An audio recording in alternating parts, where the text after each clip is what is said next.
शांति।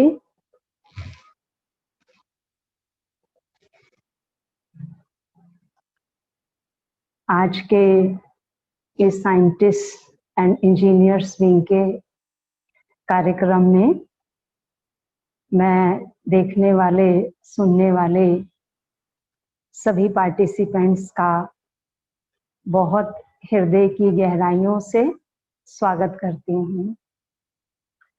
सर्वप्रथम मैं वेलकम करूंगी स्वयं निराकार परमपिता परमात्मा शिव का, जिन्होंने इस कार्यक्रम की मैनेजमेंट कमेटी को ये कार्यक्रम करने के लिए इंस्पायर किया। उसके साथ साथ जो हमारे SCW विंग है उसकी मैनेजमेंट कमेटी और सभी मेंबर्स का भी मैं तहे दिल से वेलकम करती हूँ। और जो हमारे आज के महाराजा अग्रसेन कॉलेज के गेस्ट हैं, हमारे डॉक्टर नंद किशोर गर्ग जी, जो महाराजा अग्रसेन एजुकेशनल सोसाइटी के फाउंडर भी हैं और बद्दी यूनिवर्सिटी के आप चांसलर भी हैं। तो आपका मैं आज के इस ऑनलाइन कार्यक्रम में स्वागत करती हूँ। और प्रोफेसर नीलम शर्मा, जो डायरेक्टर महाराजा अग्रसेन कॉलेज के डायरेक्टर हैं, आपका भी मैं स्वागत करती हूँ। भ्राता NK कक्कड़ जी, भ्राता अवधेश जी और नम्रता जी, मैं आप सभी का भी तहे दिल से स्वागत करती हूँ, अभिवादन करती हूँ और अभिनंदन करती हूँ आज के इस कार्यक्रम में। आज का ये जो कार्यक्रम रखा गया है, जिसका टॉपिक है स्पिरिचुअल क्वोशंट, तो मन में विचार आ रहा था कि आज इस चीज की आवश्यकता क्यों हमको पड़ी। महात्मा गांधी की बात याद आ रही थी कि महात्मा गांधी ने कहा कि भारत की आत्मा हमारे गांवों में निवास करती है। तो ब्रह्मा कुमारी जो हैं, उनके द्वारा जो ये कार्यक्रम चलाए जा रहे हैं, ब्रह्मा कुमारी का मानना है कि भारत की शक्ति युवाओं में निहित है, युवाओं में वास करती है, क्योंकि हमारा भारत देश एक ऐसा देश है जिसके अंदर नियर अबाउट 70% यूथ हैं और वो सभी यूथ्स हमको स्कूल्स और कॉलेजेस में मिलते हैं। तो आज का ये जो कार्यक्रम Maharaja Agrasen institute of technology के साथ रखा गया है, तो हमारे साथ जो भी प्रोफेसर्स कॉलेज के हैं या जो भी पार्टिसिपेंट सुन रहे हैं, तो मैं उन सभी से यही कहना चाहूंगी कि हमारा मैक्सिमम यूथ हमें स्कूल्स और कॉलेजेस में मिलता है, और विशेषकर जो टेक्निकल कॉलेजेस हैं उसमें हमारे साइंटिस्ट और इंजीनियर्स तैयार किए जाते हैं। इसीलिए ये आज का प्रोग्राम विशेष हमारे साइंटिस्ट इंजीनियर्स विंग की ओर से रखा गया है। ये कैंपेन चलाया जा रहा है जो 15 सितंबर से स्टार्ट हुआ था और 30 सितंबर तक ये ऑनलाइन कैंपेन चलेगा। तो मन में विचार आ रहा था कि आज हमें इस टॉपिक की जरूरत क्यों पड़ी। क्या आध्यात्मिकता हमारे जीवन के लिए अनिवार्य है और किस स्टेज से अनिवार्य है? क्योंकि आज जब हम बच्चों के लिए, युवाओं के लिए आध्यात्मिकता की बात करते हैं, तो बहुत से लोगों का ऐसा मानना है कि ये उनकी कोई एज नहीं है। वो ये सोचते हैं कि शायद जब हम बूढ़े हो जाएंगे, ओवर एजिड हो जाएंगे, ओल्ड एज हो जाएंगे, तभी हमारी ये सब बातें सुनने की उम्र है। तो मैं सबसे पहले आपको ये चीज क्लियर करना चाहती हूँ कि रिलीजियन और स्पिरिचुअलिटी दोनों में डिफरेंस है, और एक बहुत माइनर सा डिफरेंस है जो परमात्मा ने हमको बताया है कि रिलीजियन में हम ये जानते हैं कि हम कौन हैं।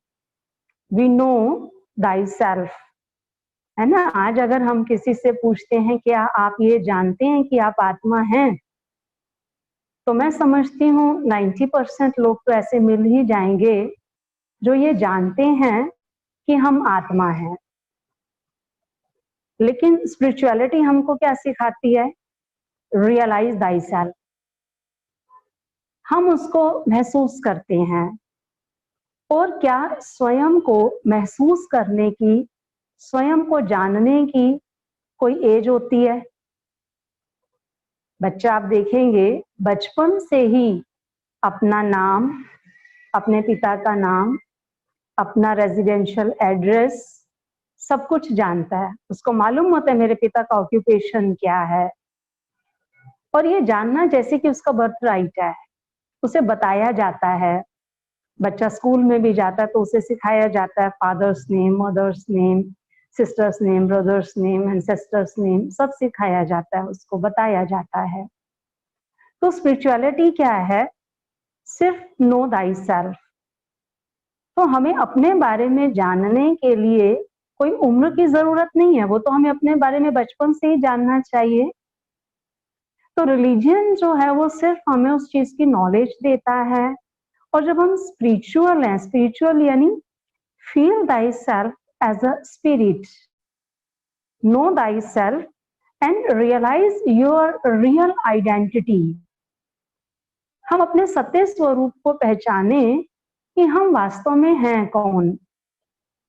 तो जो स्पिरिचुअल क्वेश्चन की बात आती है, तो मन में विचार आ रहा था कि जब हम कोई भी चीज को प्रिपेयर करते हैं, उसके इंग्रेडिएंट्स होते हैं, इंग्रेडिएंट्स का एक प्रोपोर्शन होता है कि इसमें इतनी शुगर डलेगी, इतना मिल्क डलेगा, इतना इसमें घी डलेगा। तो इसी प्रकार से हमारी ये जो लाइफ है, इस लाइफ को भी चलाने के लिए एक प्रोपोर्शन चाहिए हर चीज का। और जब वो स्पिरिचुअल प्रोपोर्शन कम हो जाता है, तब हमें उस स्पिरिचुअल क्वेश्चन की जरूरत पड़ती है। लेकिन ये जरूरत आज के समय में हमें क्यों पड़ रही है? क्योंकि पहले जमाने में आप देखेंगे बच्चों की जो शिक्षा होती थी, वो शिक्षा ही उनके गुरुकुल में होती थी, और गुरु स्पिरिचुअल ही होते थे। इसलिए स्पिरिचुअल क्वेश्चन ही नहीं उठता था। क्वेश्चन ये तब उठा जब इसका प्रोपोर्शन हमारी लाइफ से कम हो गया, हमने इसकी इम्पोर्टेंस को कम कर दिया, तब हमें इसकी जरूरत पड़ी। तो जैसे हम देखते हैं चाणक्य का मिसाल, कि चाणक्य और चंद्रगुप्त का बहुत अच्छा मिसाल है कि अगर हमें आज भारत के भविष्य को सुनहरा बनाना है, हम भारत को कहते हैं कि भारत पहले गोल्डन स्पैरो था, और कहा जाता है हिस्ट्री मस्ट रिपीट। तो फिर से भारत को वो गोल्डन स्पैरो बनाने के लिए हमारे जो गुरु हैं स्कूल्स और कॉलेजेस में, हमारे गुरुओं के अंदर वो स्पिरिचुअलिटी आ जाएगी, तो अंडरस्टूड है चाणक्य के शिष्य चंद्रगुप्त ही बनेंगे। तो पहले अनिवार्यता इस चीज की है कि हमारे गुरु समझें इस स्पिरिचुअलिटी की इंपॉर्टेंस को। उनके अंदर वो स्पिरिचुअलिटी होगी तो अंडरस्टूड है वो पास ऑन होगी ही उनके शिष्यों के अंदर। और दूसरी बात, आज जो हमारे यूथ हैं जो टेक्निकल कॉलेजेस में हैं, साइंटिस्ट इंजीनियर्स बनने की तैयारी में हैं, वो कई बार इन चीजों को अंधविश्वास समझ करके इग्नोर करते हैं और इन चीजों की ओर ध्यान नहीं देते हैं। और ध्यान ना देने के कारण हम जैसा चाहते हैं कि हमारा यूथ एक आइडल यूथ बन जाए, एक पॉजिटिव यूथ बन जाए, एक कंस्ट्रक्टिव यूथ बन जाए, वो नहीं बन पाता है। आज माता पिता, पेरेंट्स या टीचर्स दोनों की एक ही कंप्लेंट रहती है कि हम बच्चों को जो शिक्षा देते हैं वो शिक्षा को स्वीकार नहीं करते हैं। उसका कारण कि उनके अंदर जो स्पिरिचुअल क्वोशंट है उसका प्रोपोर्शन कम हो गया है, और उस प्रोपोर्शन के लिए कहीं ना कहीं हम सभी रिस्पॉन्सिबल हैं। आप देखेंगे, कहा जाता है कि थॉट्स लिविंग होते हैं, थॉट्स में बहुत पावर होती है। जो हम सोच रहे हैं वो केवल हम सोच नहीं रहे हैं, लेकिन वो हम पूरे एटमॉस्फेयर में वाइब्रेट कर रहे हैं। तो जो हमारे यूथ्स हैं कॉलेजेस के अंदर, स्कूल्स के अंदर, कितने यूथ्स हमारे जिनकी आज मेंटालिटी नेगेटिव हो गई है या स्पिरिचुअल नहीं है। हम देख रहे हैं हमारे समाज के अंदर सुसाइड रेट्स बहुत बढ़ते जा रहे हैं। हमारे यूथ्स जो हैं वो डिप्रेशन में जा रहे हैं। आज हम उनको डिप्रेशन के लिए स्ट्रेस फ्री लिविंग के कोर्सेज कराते हैं, एंगर मैनेजमेंट के कोर्सेज कराते हैं। उसका कारण क्या है? उसका कारण यही है कि जो हमारा स्पिरिचुअल क्वोशंट है वो कम हो गया है, प्राय लोप हो गया हमारे जीवन से। उसका प्रोपोर्शन जैसे रहा ही नहीं हमारे जीवन के अंदर। तो अगर हमारे जीवन के अंदर स्पिरिचुअलिटी होगी, हम अपनी वास्तविकता को समझ करके चलेंगे, तो हमारे जीवन से एंगर या स्ट्रेस, डिप्रेशन, ये सब चीजें स्वतः ही समाप्त हो जाएंगी। हमें इनके लिए कोई कोर्सेज नहीं कराने पड़ेंगे, कोई मेहनत नहीं करनी पड़ेगी। और उसके लिए जरूरत है कि हम पहले, जो हम सब रिस्पॉन्सिबल हैं, हम पहले अपने स्पिरिचुअल क्वोशंट को बढ़ाएं। हम उसके लिए एक रोल मॉडल बने, और हमें देख करके हमारे स्टूडेंट्स, हमारे बच्चे, हमारा समाज सभी उस चीज को फॉलो करेगा। और जो हम सभी का एक सपना है कि भारत फिर से सोने की चिड़िया बन जाए, तो वो भारत पुनः सोने की चिड़िया बनेगा। तो हमारे जो साइंटिस्ट इंजीनियर्स विंग की ओर से ये कैंपेन चलाया जा रहा है। हमारे स्पेशली पीयूष भाई जो दिल्ली जोन के कोऑर्डिनेटर हैं, और मेहता जी जो हमारे नेशनल कोऑर्डिनेटर हैं साइंटिस्ट इंजीनियर्स विंग के, और राता मोहन सिंगल जी जो हमारे मधुबन कोऑर्डिनेटर हैं। तो मैं आप सभी को इस कैंपेन के लिए बहुत बहुत बधाई देती हूँ, मुबारक देती हूँ कि आपने ये बहुत अच्छी एक शुरुआत की है। हमारे यूथ्स के अंदर अगर ये सब चीजें आ जाएंगी तो 70% यूथ जो आज नेगेटिव मेंटालिटी के साथ घूम रहा है, वो वाइब्रेशंस हमारे वायुमंडल में जा रहे हैं, उन सबकी अगर स्पिरिचुअल मेंटालिटी हो जाएगी तो हमारे समाज का वातावरण खुद ब खुद बहुत अच्छा हो जाएगा। हमारे समाज से डिप्रेशन रेट्स कम हो जाएंगे, सुसाइड रेट्स कम हो जाएंगे, और जैसा हम समाज का स्वरूप देखना चाहते हैं वैसा ही हमारा समाज का स्वरूप हो जाएगा। इन्हीं शब्दों के साथ मैं अपनी वाणी को विराम देती हूँ। ओम शांति। ओम शांति। Good morning. मैं अग्रसेन, महाराजा अग्रसेन, जो हमारा इंस्टीट्यूट है टेक्नोलॉजी MAIT, मैं बहुत आभारी हूँ उसका। और खासकर गर्ग साहब, हमारी मैडम नीलिमा जी जो निदेशिका हैं, नम्रता जी, कक्कड़ साहब, सिंह साहब, मैं, हमारी रजनी बहन, इतने पुरुषार्थ करके आप लोगों ने ये प्रोग्राम लिया है। तो जैसे बताया गया कि अभियान तो 15 तारीख को शुरू हो गया, लेकिन आज हम लोग रोहिणी पहुंचे हैं। और MAIT के बारे में कौन नहीं जानता है, कितना बड़ा इंस्टीट्यूट है। हमारे गर्ग साहब को आज कौन नहीं जानता है। वो तो किसी परिचय के मोहताज नहीं है, वो तो अपने आप में परिचय हैं। और बड़ी बात यह है कि वो ब्रह्मा कुमारी से इतने नज़दीक से जुड़े हुए हैं। तो मुझे बहुत प्रसन्नता है कि जो भी विद्यार्थी और हमारे फैकल्टीज आज सुन रहे हैं, तो आज का विषय बहुत सुंदर है कि हम अपनी लाइफ में आध्यात्मिकता को कैसे लाएं। आज हमारे जीवन में सब कुछ है लेकिन स्पिरिचुअलिटी नहीं है।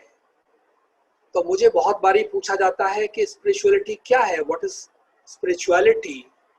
तो I always tell them spirit निकल गई है और रिचुअल्स रह गए हैं। तो आज हम रिचुअल्स बहुत कर रहे हैं, हम समझते हैं मंदिर जाना, हम समझते हैं दूसरे सत्संग वगैरह कर लेना, शायद वही स्पिरिचुअलिटी है। लेकिन मेरे प्यारे साथियों, मेरे सभी प्रोफेसर्स, मैं आपको बताना चाहूंगा कि स्पिरिट का कनेक्शन हमारी आत्मा से है, हमारी सोल से है, हमारे ड्राइवर से है। मैं अपनी बात आपके सामने रखना चाहूंगा। हम सब ने आइंस्टीन का नाम सुना है, अल्बर्ट आइंस्टाइन। उनको हम कई बारी बहुत सम्मान से उनका नाम लेते हैं। तो उनके जीवन की एक सत्य घटना मैं आपको बताना चाहूंगा। आइंस्टाइन प्रोफेसर थे, वो जर्मनी में यूनिवर्सिटी में पढ़ाया करते थे। तो one fine morning he was delivering a lecture to his students. This is a true story. His lecture was on and all the students were enjoying his lecture like anything. All of a sudden, one student stood up and he asked a question to Einstein. Sir, do you know who you are? विद्यार्थी ने अपने professor को, Einstein को पूछा कि sir, श्रीमान आप जानते हैं आप कौन हैं? तो दोस्तों, जैसे ही ये आंसर, प्रश्न आइंस्टाइन ने सुना तो उनको बहुत आश्चर्य हुआ। And he thought in his mind, this poor student does not know I am his professor. लेकिन आइंस्टाइन कुछ टाइम के लिए शांत रहे। And you know what he replied? Please pay attention. I quote, Einstein said, "Yes, my dear student, still I do not know who am I." मेरे प्रिय विद्यार्थी, मैं आज तक ये नहीं जानता हूं कि मैं कौन हूं। The day I would come to know about myself, I will change the whole world. I unquote. तो साथियों, कहने का भाव यही है कि इतने बड़े वैज्ञानिक जिन्होंने सारी दुनिया की फिजिक्स और केमिस्ट्री खोज डाली, लेकिन उनको अपनी केमिस्ट्री के बारे में कुछ भी पता नहीं। तो जब मैंने ये स्टेटमेंट पढ़ा तो I realised that was not the problem of Einstein alone. Friends, आज हम सबकी यही प्रॉब्लम है। I know so much about world, I know about parliament, I know about Sensex, I know about business, I know about temperature outside, but I do not know what is temperature inside. So when I say spiritual quotient, means there should be spirituality in our life. We should know who am I, realize thyself, know thyself. आज हमें उस शक्ति को जानने की जरूरत है, क्योंकि जब तक हम उस शक्ति को नहीं जानेंगे तब तक हमारी लाइफ में चेंज आने वाला नहीं है। मैं बहुत बारी एग्जांपल देता हूँ। समझिए किसी व्यक्ति के पास मर्सिडीज गाड़ी है। Mercedes is a wonderful car, लेकिन उनका ड्राइवर अनाड़ी है, ड्राइवर इज इनएक्सपीरियंस्ड। बताइए व्हाट विल हैपन? तो आप कहेंगे भाई साहब एक्सीडेंट होगा। तो दोस्तों, आज हमारी जिंदगी में क्या हो रहा है? I shout, I cry, I quarrel, I fight, I get irritated, I get tense, I get insomnia. तो सारे ये मेरी जिंदगी में एक्सीडेंट्स हो रहे हैं। और फिर मैं कहता हूँ this is because of my boss, my spouse, my teacher, my neighbour. But we in Brahma Kumaris believe ये सब एक्सीडेंट्स मेरी लाइफ में क्यों हो रहे हैं? क्योंकि my spiritual quotient is less. I am not aware of myself. क्योंकि लाइफ, जब मैं कहता हूं तो लाइफ केवल ये शरीर नहीं है, ये हड्डी मांस का बना हुआ शरीर नहीं है, ये तो मात्र हार्डवेयर है। और हार्डवेयर से कई गुना ज्यादा इंपॉर्टेंट है सॉफ्टवेयर। जैसे कोई गाड़ी बहुत पुरानी भी हो, लेकिन यदि उसका ड्राइवर खिलाड़ी हो, अनाड़ी न हो, तो he can manage the car. तो आज हम भी इस कार को क्यों नहीं मैनेज कर पा रहे हैं? क्योंकि माई driver is not perfect, that is spiritual quotient. वो हमें आध्यात्मिकता सिखाएगी। मैं बहुत बारी ये बात बताता हूँ कि एक बारी एक नाव नदी के एक किनारे से दूसरे किनारे की तरफ जा रही थी। जो मल्लाह था वो नाव को चला रहा था बोटमैन। तो उसमें एक इंजीनियर बैठे हुए थे, एक बहुत बड़े डॉक्टर बैठे हुए थे और एक बहुत बड़े साइंटिस्ट बैठे थे। तो नाव चलने लगी और सबसे पहले इंजीनियर ने नाविक को पूछा, भैया आपने इंजीनियरिंग पढ़ी है? तो नाविक को आश्चर्य हुआ, कहा मैंने तो नहीं पढ़ी, मुझे तो सब ये पता नहीं है। तो इंजीनियर साहब ने मुस्कुरा के बोला कि तुम्हारी 25% लाइफ समझो ऐसे चली गई। कोई बात नहीं, नाव तो अपनी तरीके से चल रही थी। थोड़ी और आगे बढ़ी तो साइंटिस्ट वैज्ञानिक ने पूछ लिया कि भैया आपने फिजिक्स केमिस्ट्री पढ़ी? तो he again said no, I just don't know anything about all these things. तो वो वैज्ञानिक भी मुस्कुराए और उन्होंने कहा कि भैया तुम्हारी तो 50% जिंदगी समझो ऐसे ही निकल गई। Your 50% life is just gone like this only. No problem. नाव चल रही थी और आगे बढ़ गई नाव। तो इसके बाद जो डॉक्टर साहब थे उन्होंने पूछा, भैया आपने मेडिकल साइंस पढ़ी, आयुर्विज्ञान पढ़ी? कहा मैंने तो वो भी नहीं पढ़ी। तो कहा समझो तुम्हारी 75% लाइफ ऐसे ही चली गई। तो कोई बात नहीं, जो है सो है। और इतनी देर में देखा कि नाव बिल्कुल नदी के बीच में पहुंच गई और वहां बहुत तेज भंवर आ गया और नाव में पानी आने लगा, नाव डूबने लगी। तो नाविक ने पूछा उन तीनों से, भाई साहब आपने तैरना सीखा? तो तीनों कहने लगे नहीं सॉरी हमने तो नहीं सीखा। तो कहते हैं आज तुम्हारी सारी लाइफ ही गई। तो फ्रेंड्स मैं आपको क्या बताना चाहता हूं कि आज हम भौतिक शास्त्र पढ़ते हैं, रसायन शास्त्र पढ़ते हैं, राजनीति शास्त्र पढ़ते हैं, लेकिन हम व्यवहार शास्त्र नहीं पढ़ते हैं, behavioural science we are studying. इसलिए आज हमें व्यवहार करने की कला नहीं आ रही है। विद्यार्थी का अपने प्रोफेसर के साथ कैसा बिहेव होना चाहिए एंड वाइस वर्सा, आज वो चीजें हमारे अंदर नहीं है। हम प्रोफेसर्स को आचार्य कहते हैं हिंदी में। दोस्तों इस शब्द का बहुत अच्छा मीनिंग है। आचार्य माने ऐसा व्यक्ति, ऐसा इंसान जिसका हर कर्म आचरण के योग्य है। तो आज हम टीचर्स, हम प्रोफेसर्स अपने आप से बात करें, हम अपने जीवन को देखें कि क्या मेरा कर्तव्य आचरण के योग्य है।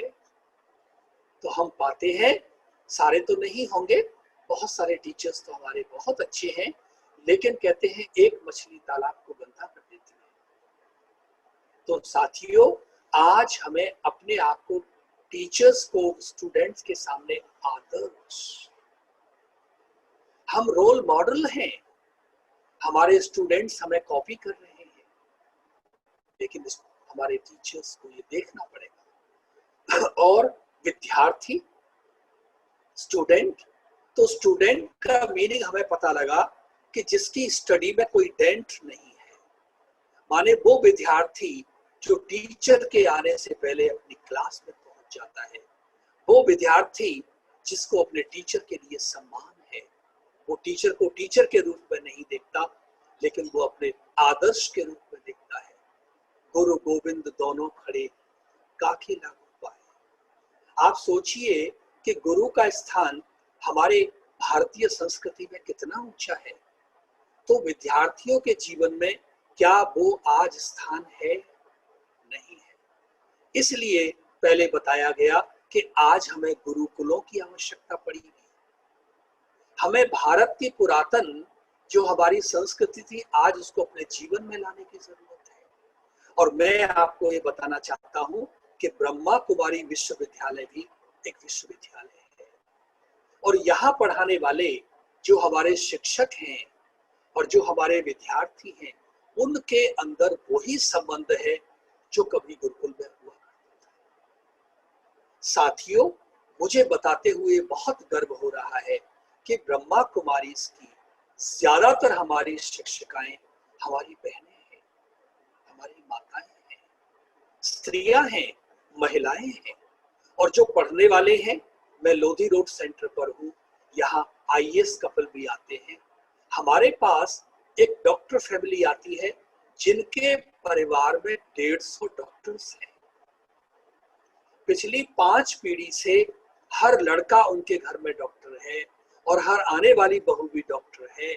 और वो खुद डॉक्टर साहब बहुत नामी ग्रामी लेप्रोस्कोपिक सर्जन है। वो जॉनसन एंड जॉनसन की विजिटिंग फैकल्टी है। हमारे यहाँ बहुत बड़े वैज्ञानिक भी आते हैं। लेकिन हमारी बहनें जो पढ़ाने वाली हैं, जो टीचर स्वरूपा हैं, शिक्षक के रूप में हैं, वो उनको कोई भी बात बोल देती है तो वो कहते हैं हाँ जी दीदी। आप सोचिए, जब तक विद्यार्थियों की अपने शिक्षक के प्रति श्रद्धा नहीं होगी तो हम ज्ञान अर्जन कैसे करेंगे। मुझे याद है, जिस विद्यालय में मैं पढ़ा, मथुरा के पास एक गांव में मेरा जन्म हुआ, तो मैं अभी भी जब वहां गांव में जाता हूँ और अपने शिक्षकों को देखता हूँ, बुजुर्ग हो गए हैं, ये कोई 35 साल पहले की बात मैं आपको बता रहा हूँ, तो उन्होंने कितनी श्रद्धा से हमें पढ़ाया। वो कहते थे हमारे विद्यार्थी ही तो हमारी सबसे बड़ी धरोहर है। और वो सबको बताते हैं कि मेरा एक विद्यार्थी वहां है, एक विद्यार्थी वहां है। और आज मैं जाता हूं तो वो भरे बाजार में भी मिलते हैं, मुझे उनके चरण स्पर्श करने में बिल्कुल भी संकोच नहीं होता है, क्योंकि मैं ये समझता हूं कि आज मैं जो भी हूं उसमें मेरे शिक्षक का बहुत योगदान है। तो आज मैं MAIT के सामने एक बहुत बड़ा ये प्रश्न रख रहा हूं कि आज हम इस पर विचार करें, चूंकि बात आध्यात्मिक क्वेश्चन की हो रही है, आध्यात्मिकता की हो रही है।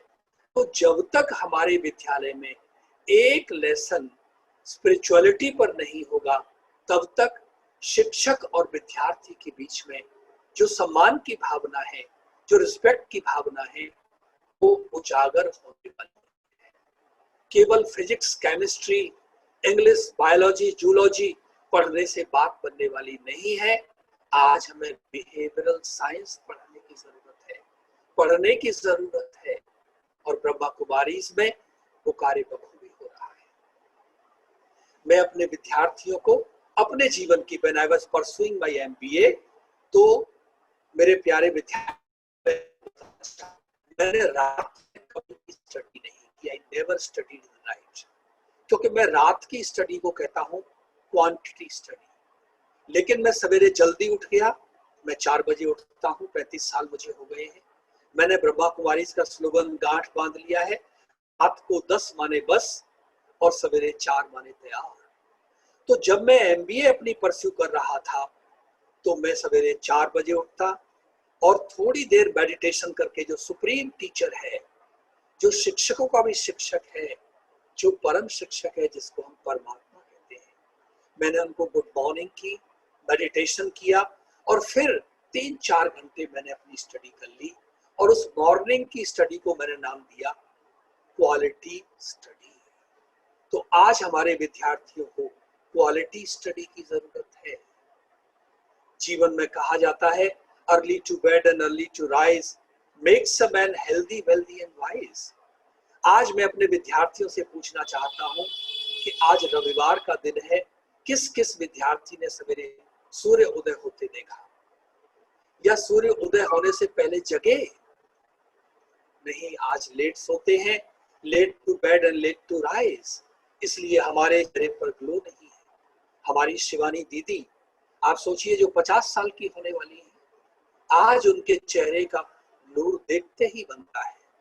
तो वो नूर कहां से आया है, वो ग्लो कहां से आया है?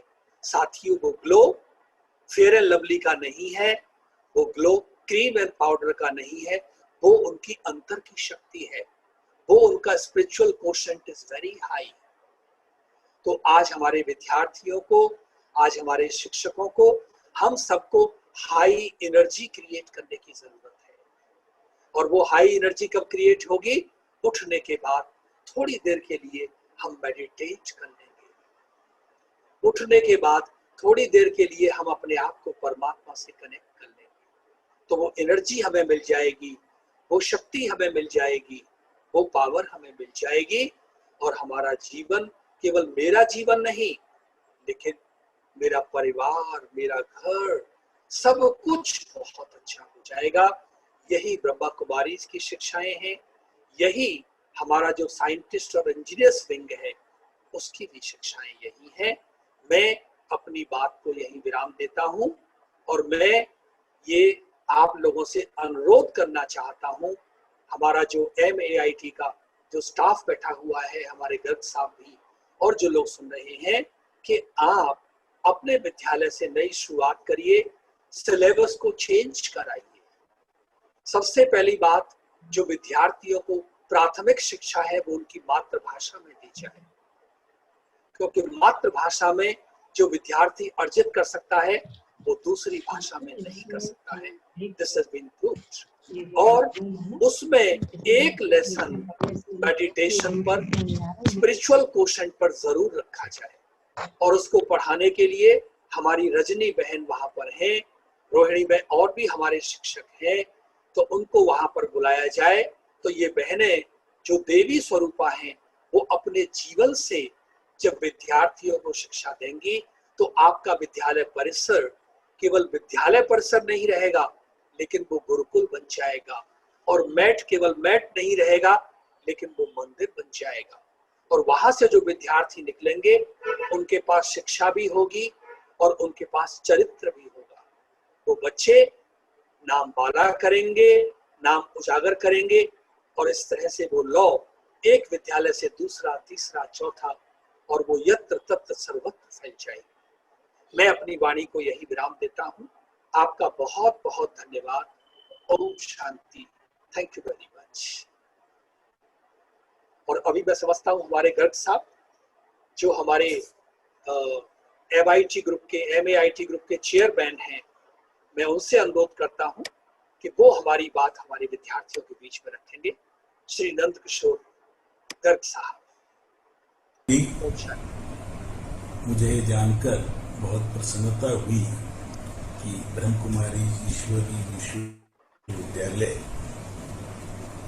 का जो SCW विंग है वो लगातार 15-16 दिन सेमिनार का आयोजन कर रहे हैं, जिसमें आज का जो न्यू नॉर्मल है, जो आज की जो जिंदगी है इस कोरोना काल के अंदर, उसके आधार पर कैसे हम ठीक ढंग से अपने आप को ढाल सकें। कई टॉपिक्स तय किए। मुझे लगता है कि मुझे ज़्यादा मेरे पसंद का टॉपिक कह सकते हैं उसको कि वो स्पिरिचुअल क्वोशंट, तो हम कितना ज़्यादा उसके ऊपर ध्यान दें। इस देश में पिछले 30-40 साल से IQ के ऊपर ज़्यादा ध्यान दे रही है, इंटेलेक्चुअल क्वोशंट के नाम पर। बच्चों के ऊपर दबाव, बच्चों के माँ बाप के ऊपर दबाव, और हम जो हमारी अपनी शक्ति थी, हमारा जो अपना एक ताकत थी भारत के जो शास्त्रों में, पुराणों में, भारत के इतिहास में, उस शक्ति को हमने भुला दिया। और केवल मैकाले द्वारा दी गई शिक्षा पद्धति में मार्क्स ज़्यादा लाना ही जीवन का उद्देश्य हो जाए, तो उसके कारण से कितने लोग अवसाद में जा रहे हैं, कितने लोग साइकोलॉजिकल डिप्रेशन में जा रहे हैं, उसके कारण सुसाइड बढ़ गए हैं। इन सब करने के लिए पिछले बरसों से जो आप लोग काम कर रहे हैं सब मिलजुल कर, उसके अंदर से व्यक्ति निर्माण सबसे इम्पोर्टेंट है। और व्यक्ति का संपूर्ण विकास हो उसके लिए IQ तो चाहिए ही चाहिए, परंतु इमोशनल क्वोशंट और स्पिरिचुअल क्वोशंट भी व्यक्ति के अंदर उसी अनुपात में होना चाहिए।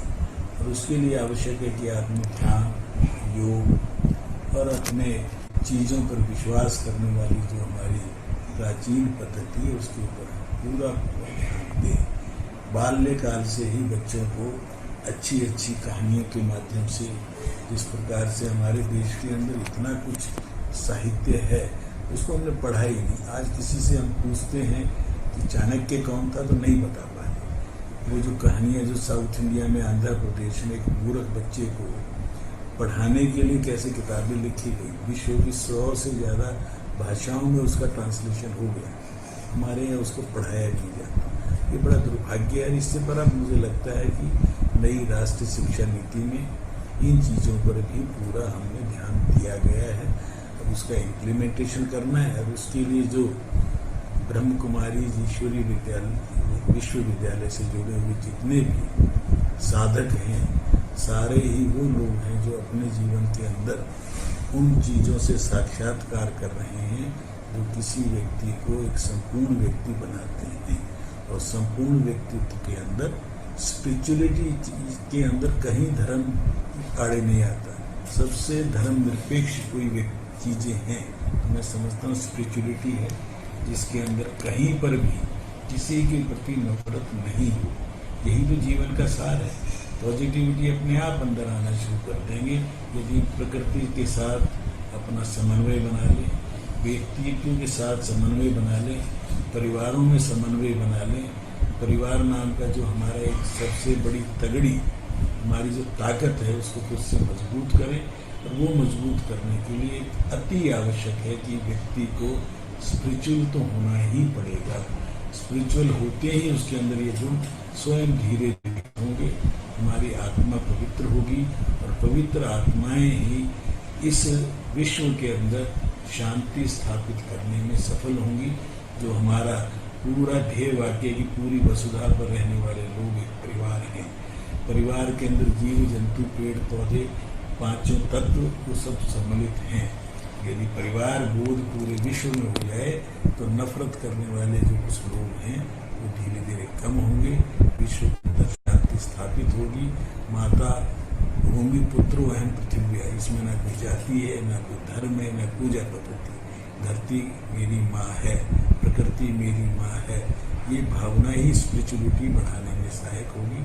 मैं सभी जो लिसनर्स हैं जो मेरी बात सुन रहे हैं उनसे अनुरोध करूँगा कि अपने जीवन के अंदर इन सब चीज़ों को साकार करें, अपना जीवन सफल बनाएं और अपने देश को, अपने विश्व को जो कोरोना महामारी आई है, ये प्रकृति हमसे रुष्ट है, परमात्मा हमसे नाराज है।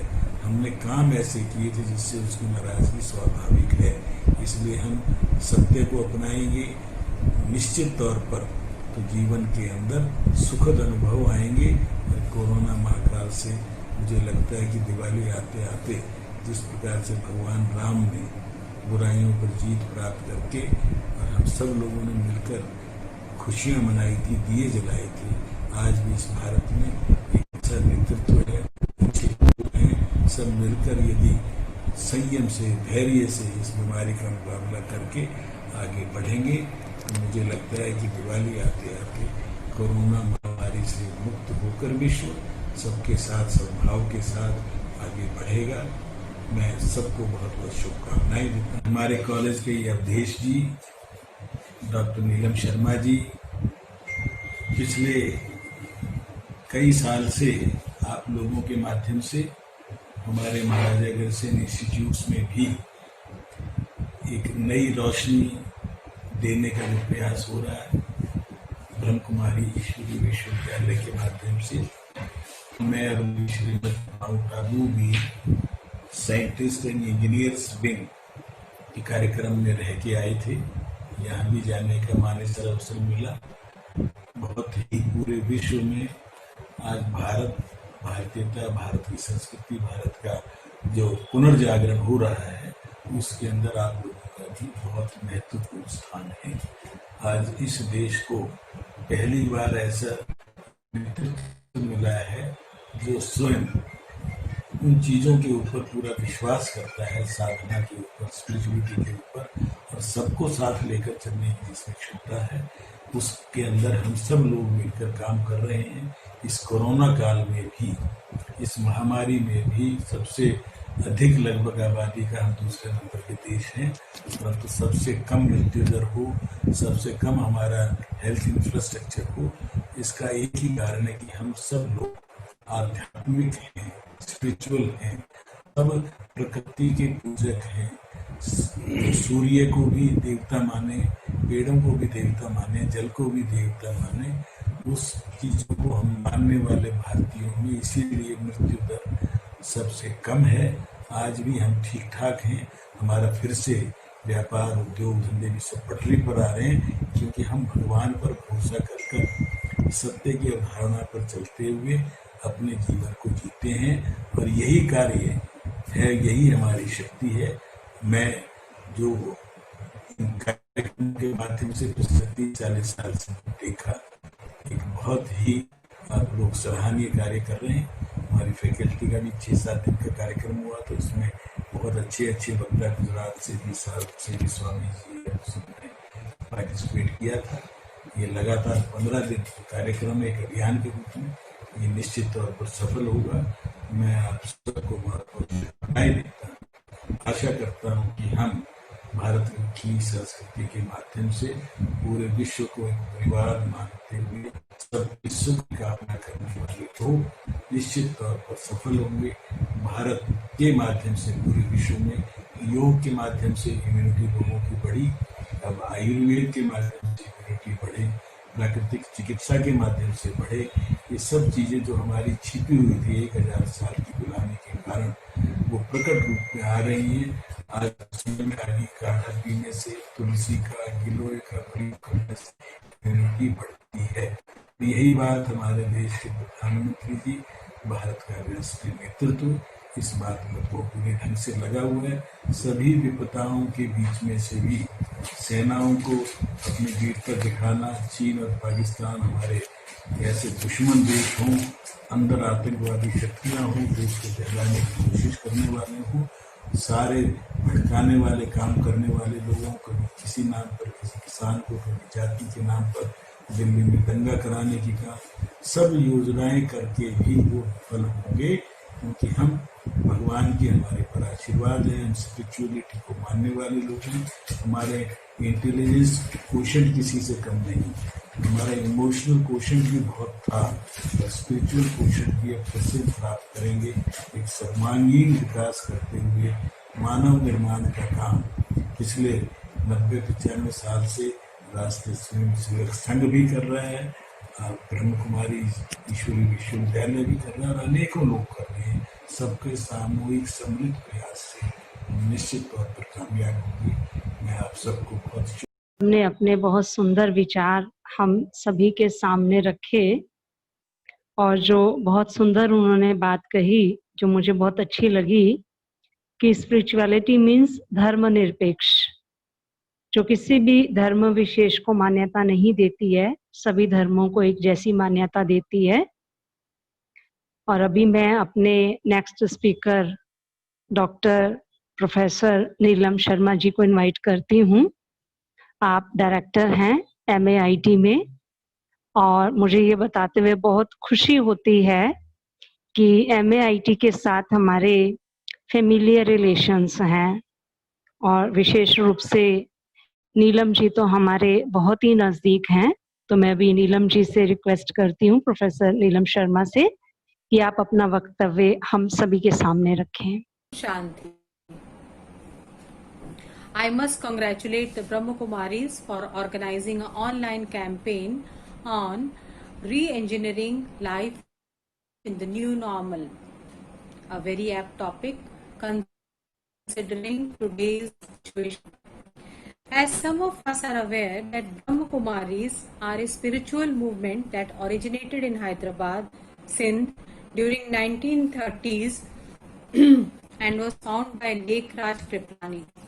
This organization is affiliated with the United Nations, and as we see that women play a predominant role in it. It has its headquarters in Mount Abu. The purpose of this movement is spirituality and positive thinking, something which is really required for the humankind. I recently organized a EFTP program in Maharaja Agrasen Institute of Technology with their help on the topic Stress and Health Issues due to COVID-19, Management and Technical Solutions, Faculty of Age, and webinar for students on the topic Well-being and Technology Trends during COVID times. I was overwhelmed by the excellent motivational talks delivered by Brahmakumari Rajni Behan, Brahmakumar Dr. E.V. Swaminathan, Brahmakumar E.V. Girish, Brahmakumari Pushpa Behan, Brahmakumari Damini, Brahmakumar Dr. Avdesh Kumar Singh, who also happens to be a faculty of Maharaja Agrasen Institute of Technology. Each one of the audience, whether it be faculty, students, staff, whether they were old or whether they were young or whether the children, they were all very much focused, relaxed after attending this seminar. On this occasion, I acknowledge with my due regards the presence of Dr. Nand Kishore Garg, the true educationist and a motivator at all levels. I also acknowledge the professors of Maharaja Agrasen Institute of Technology who are present in this webinar. Before I say anything, I would like to narrate a small story. मेरा ये मानना है कि कोई उदाहरण दे के या कोई कहानी सुना के या किसी के ऊपर जो आप बीती है उसको बता करके अगर कोई चीज़ समझानी हो तो सभी को ज़्यादा अच्छे से समझ में आती है। तो ये एक छोटी सी कहानी है एक क्लास की, जिसमें एक प्रोफेसर थे और उसके कुछ विद्यार्थी थे। वो क्लास बहुत अच्छे से चला करती थी, प्रोफेसर आते थे, क्लास को पढ़ाते थे और स्टूडेंट्स बहुत अच्छे से क्लास में प्रोफेसर को सुनते थे। प्रोफेसर अक्सर इंटरेक्ट करते थे बच्चों से, क्वेश्चंस पूछा करते थे और सभी स्टूडेंट्स उनकी बातों का बहुत अच्छे से जवाब भी देते थे। प्रोफेसर ने देखा कि उन सभी बच्चों में से एक बच्चा ऐसा है जो कि बहुत अच्छे से क्लास को नहीं सुन रहा है, बहुत मायूस बैठा होता है कोने में, इंटरेक्शन नहीं कर रहा है, सबका जवाब नहीं देता है, शांत रहता है। तो वो प्रोफेसर थोड़ा उसकी तरफ ध्यान देने लगे। उन्होंने 1-2 दिन देखा, उस बच्चे से कुछ नहीं कहा, मगर जब 4-5-6 दिन ऐसा ही चलता रहा तो उन्होंने उस बच्चे को अपने पास बुलाया।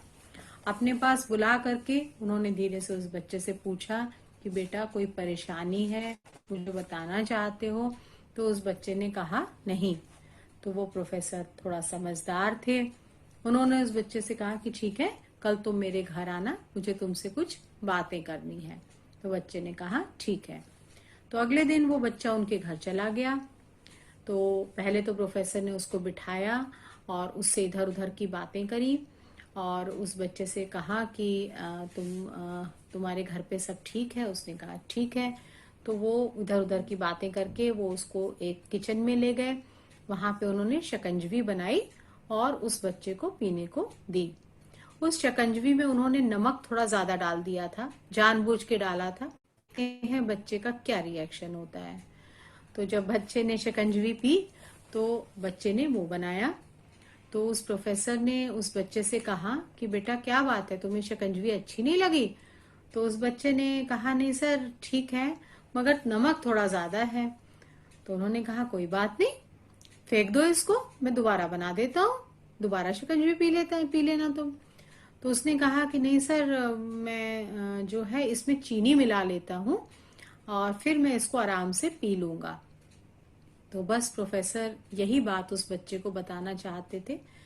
तो उन्होंने कहा कि बेटा देखो, जिंदगी भी ऐसे ही है, बहुत सी कड़वी चीजें, बहुत सी बातें ऐसी होती हैं जो कि हमें परेशान करती हैं, और अगर हम उन चीजों से परेशान होते रहेंगे, उसको अपनी जिंदगी से बाहर निकाल के नहीं फेंकेंगे, तो हम हमेशा परेशान ही रहेंगे, हम हमेशा इरिटेटेड रहेंगे। और अगर हम अपनी जिंदगी में मिठास ले आएं, अपनी मुस्कान से पुरानी बातों को भूल जाएं, तो हम भी प्रसन्न रहेंगे, शांत रहेंगे और इर्द गिर्द जो लोग हैं वो भी परेशान नहीं होंगे। हम सिर्फ अपने लिए नहीं जी रहे हैं, हमारा परिवार है, हमारे बच्चे हैं, हमारे स्टूडेंट्स हैं। अगर हम परेशान होते हैं तो हमें देख करके हमारे अगल बगल का सारा माहौल भी परेशान हो जाता है। तो इसी को हम एक पॉजिटिव थिंकिंग और पॉजिटिव सोच कहते हैं। और ये मतलब this is what I want to say, that this is how we can solve the real life problems. We could easily throw the bitterness out of our lives and think of the future. Stay happy and stay sweet. तो इस कहानी के जरिए मैं ये message आप सबको देना चाहती थी.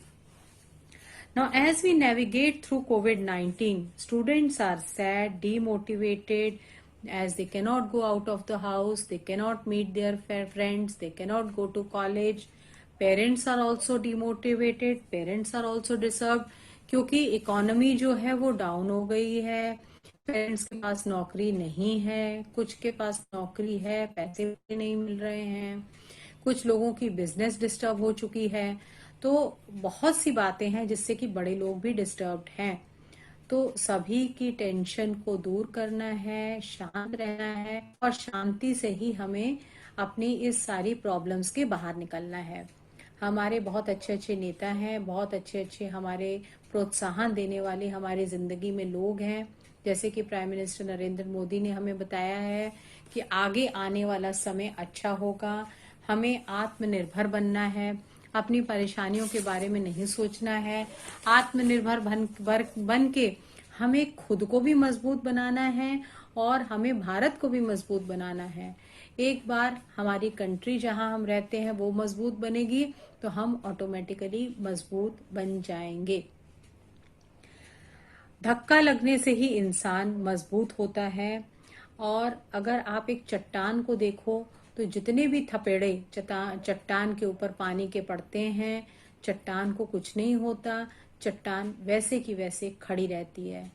तो हमें हर इंसान को एक चट्टान की तरह रहना है, मजबूत रहना है अपने लिए और अपने इर्द गिर्द जितने भी लोग हैं उनके लिए, और मुस्कुरा करके इस जीवन में बहुत ही ठंडे माइंडसेट से आगे बढ़ना है.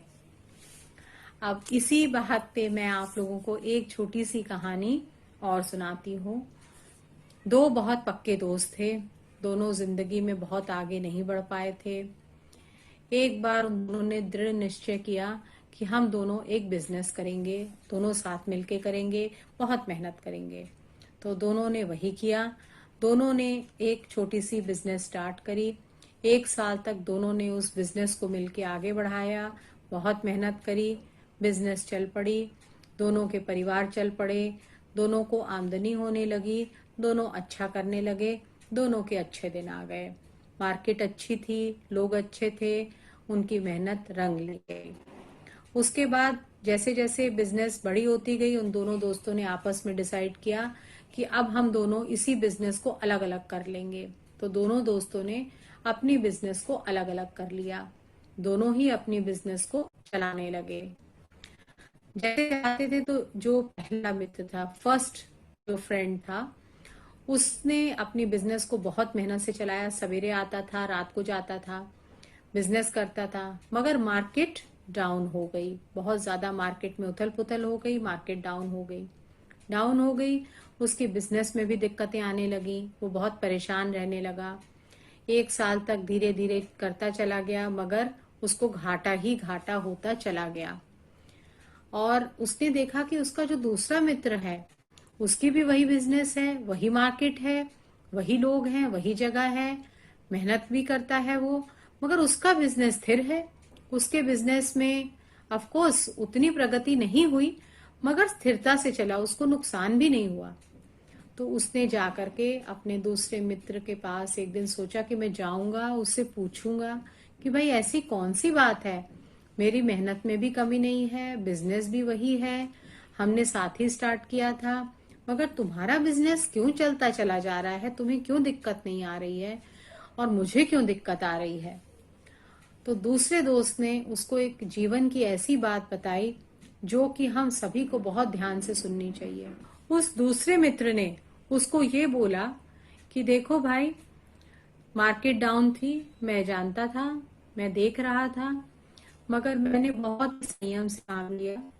मैं एक दिन जब अपनी बिजनेस पे आता था, अपनी बिजनेस को देखता था, तो मुझे कुछ धक्के मिलते थे, कुछ एक्सपीरियंसेस मिलते थे, कुछ मैं गलतियां भी करता था. मैं रात में जाके सोचता था कि मैंने क्या गलती करी है और क्या दिक्कतें आई हैं, और मैं अगले दिन उन सारी चीजों को सुधारता था। अपनी सबसे पहले एक दिन 2 दिन पहले करी थी उन सारी गलतियों को मैं सुधारता था और फिर मैं आगे बढ़ता था। अगले दिन फिर मैं इसी काम को करता था कि मैंने जो गलतियां करी थी मैं उसे सुधारता था और पेशेंस रखता था। तो यही सब चीजें धीरे धीरे मैं इन सब चीजों से सीखता गया और मैं इन सब चीजों को फॉलो करता गया, इन सब चीजों को आगे बढ़ाता गया और इसी से मेरे अंदर स्थिरता आई, मेरी बिजनेस में स्थिरता आई और मुझे नुकसान नहीं हुआ बल्कि मुझे बिजनेस में फायदा हुआ। बहुत ज्यादा फायदा नहीं हुआ मगर फायदा हुआ और मैं अपनी गृहस्थी को, अपने आप को, अपने बिजनेस को ठीक से चलाता चला गया। तो ये बात जिंदगी की बहुत ही गहरी बात है और जिस किसी को ये बात समझ में आ जाएगी कि हमें पेशेंस रखना चाहिए और अपनी गलतियों से सीखना चाहिए, तो वो इंसान अपनी जिंदगी में हमेशा तरक्की करेगा और उसे कभी पीछे मुड़ के देखना नहीं पड़ेगा। So this is all what I have to say. I would like to end by saying a few words. जिनमें अकेले चलने का हौसला होता है, जिन लोगों में अकेले आगे चलने का हौसला होता है, उनके पीछे एक दिन काफिला होता है। तो जो इंसान आगे चलता चला जाता है दृढ़ होके, स्थिर होके, चट्टान बनके, तो काफिला धीरे धीरे उनके पीछे अपने आप बनता चला जाता है। With these words, I thank the organizers of this event, especially Rajni Behan, who always motivates the Mate Parivar, and Dr. Avdesh Kumar Singh, who always encourages the members of Mate Parivar to join in the sessions of Brahma Kumaris to stay motivated, stay peaceful, and stay focused. Thank you all. बहुत बहुत धन्यवाद professor Neelam Sharma ji का। आपने बहुत सुंदर बात कही कि हम केवल स्वयं पर ध्यान दें। अगर हम शांत होंगे तो हमारा परिवार, समाज, देश और विश्व सब शांत हो जाएगा। और यही ब्रह्मा कुमारीज का महामंत्र है, सेल्फ ट्रांसफॉर्मेशन, फॉरवर्ड ट्रांसफॉर्मेशन। और अभी मैं इनवाइट करती हूँ प्रोफेसर NK कक्कड़ जी को। आप अपने विचार हम सभी के साथ शेयर करें। Professor NK Kakkar. The year 2020 has come with disappointment, has come with anxiety, has come with fear. And therefore, being a student of management, I have learned one thing, that every problem has a solution. And I am immediately reminded of a situation, an article which I read in 1996 in the Economic Times, and the article title was The Story of Success. It was written by one researcher known as Manik K. It related to a company in Brazil by the name of Semco. Semco was a company which was manufacturing or dealing in air conditioners, dishwashers, etc. and was working very well. But the owner, Ricardo Semler, was always thinking of one thing. He was fearful. He didn't understand, he didn't know whether his employees are going to come for work the next day. He used to sit in his office sometimes till midnight, worrying and worrying.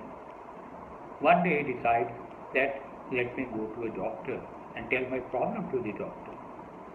He goes to the doctor in the morning, narrates everything. Doctor gives a very patient listening, and after listening to him, he gives him a prescription, writes down something, gives him that prescription and says, okay, go buy these medicines and take these medicines, you should be all right. Semler goes to the chemist, buys the medicine, takes the dose, one dose, and immediately starts thinking. Is that the way I'm going to lead my life? He was surprised that the doctor had prescribed him 16 aspirins per day. He was in his late 30s and he wondered if that is the way that he is going to lead his life, it will be horrible for him. And therefore, in place of taking these medicines, it would be better if I start thinking of re-engineering process in my company. If I start thinking of rearranging my activities in my company. And therefore, he comes down, sits down, thinks what can be done. Immediately he says, why can't I have a better communication system in the company? I communicate with my employees rather freely, frequently with them. Why can't I meeting in conversations instead of devoting time, wasting time on meeting? Let me sort out things on telephone. And then he comes with a very good idea, and that is, he says, how do my employees feel when they go out after their work and their pockets are searched at the factory gate? He thought, can't this practice be stopped? Can't I create a feeling of confidence? Can't I create a feeling of trust among my employees? And decides, yes, let me work on that. And he says, from tomorrow, no pocket searching at the factory gate. And on the door top, banners put, please make sure when you leave, you do not carry anything inadvertently that does not belong to you, and start the practice of searching the pocket. He also told employees, look, I am going to start the practice of profit sharing. Whatever profits are earned, we are going to distribute 25% to the stakeholders. We are going to pay 40% as taxation. We are going to give you 23%, and remaining 12% will be profits which will be plowed back, and start that practice, but with one condition, one notice. Says, look, if you steal anything, if there are leakages, mind it, these will be charged on the profits, and the profits are going to be reduced. So that is how he started, and it worked wonders. It worked wonders. He found that the employees are now working more faithfully, with more seriousness, and perhaps with more devotion. So this is where we try to look at new things. So now that we have COVID-19, can't we have some new normal for our life? Can't we have some restructuring of our life? And that is what we are just going to do, or that is what we are really doing. Look at, we are now very clear that we have to have social distancing. We have to have masks on our faces. We must try to ensure that we do not shake hands with people. Namaste. We must say that we avoid social distancing. But above all, we must start practicing yoga and meditation. That is going to help us. This is how the things can start moving. Friends, do remember a few things. That is, on 30th of January this year, first case of corona was noticed in our country, in Thrissur, in Kerala. It is over 225 days, or about 225 days now. Still we are in the midst of corona. We are within our home. We are not able to go out. But then we do remember that 22nd of March, our Prime Minister Shri Modi announced Janata Curfew. And that Janata Curfew was a complete success. 2 days thereafter, lockdown was announced, and since then, 24th of March, we are all locked inside. We are within the four walls, but still we feel that we are perhaps doing things which are quite happy.